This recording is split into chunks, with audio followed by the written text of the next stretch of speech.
Welcome back. My guest today is author and journalist Andrew Lawton. Andrew, lost in much of the convoy rhetoric was the fact that the federal government's mandates really restricted and prevented people and small business from making a living. Can you shed some light on this?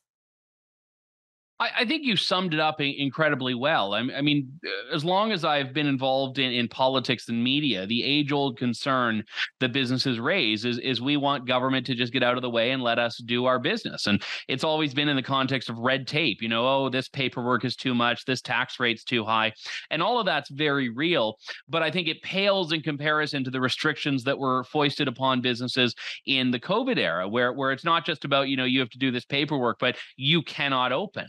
And we're going to fine you thousands and thousands of dollars if you don't force customers to wear masks. Like, that's not why people went into business. They didn't open up shops because they wanted to start enforcing, who was vaccinated and who was wearing a mask and all of that. And I think the problem underlying this is that we have a state that has really enshrined its own centrality in business in the country, where the government really has this view that it is the primary decision maker or one of the primary decision makers of a business, and not the shareholder or the entrepreneur themselves.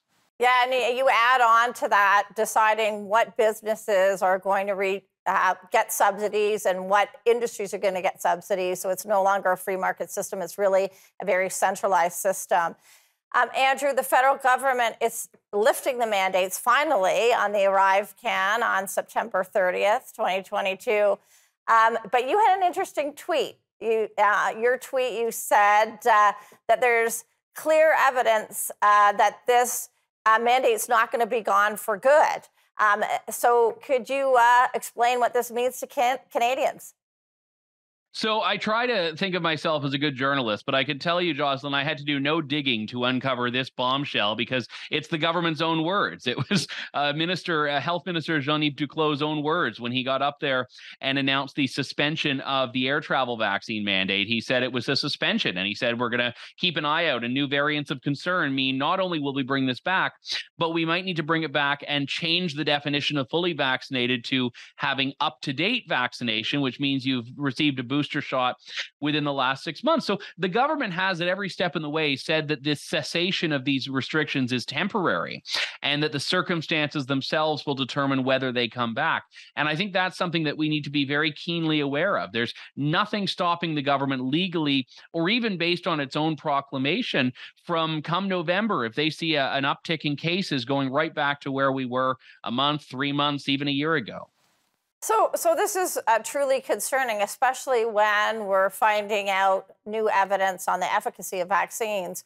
What would you suggest Canadians do to make sure that these mandates are gone for good and not just temporarily suspended?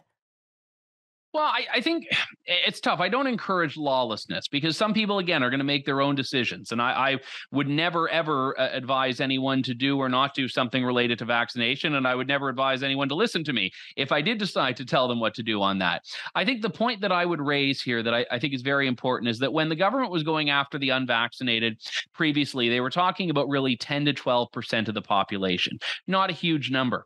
When they're talking about boosters, the unboosted population is half the country. And when they change that to within the last 6 months, it becomes an even smaller fraction. So I think at a certain point, there are so many people that government cannot marginalize them. And I think it's key. I'm not saying don't get a booster if you want a booster. I'm saying don't be coerced into it if you don't want to. So in the last few months, Canada was really in a position, we're going to pivot to Europe and what's happening in the Ukraine and Russia. They were very much in a position to help supply natural gas, and many European countries were begging for our gas, and the Prime Minister said no, which is costing jobs and prosperity and tax revenue. We just got about a minute left. Love to hear your thoughts on this. Yeah, I think that look, we're in the midst of, I think, a big change here. And I think a lot of it comes down to people just speaking up. And that's true of any issue, but certainly on these things as well. I think that we've seen businesses and individuals being put through so much, and we need government to just clear out the runway on all fronts. Absolutely. We could have prosperity, great jobs, a lot of manufacturing supports the resource sector. So we could have both, and we absolutely need the government to get out of our way and let our do our job. So we're going to go to break. More when you come back. I'm here with Andrew Lawton, and you're watching Canadian Innovators on the News Forum Network. Don't go away.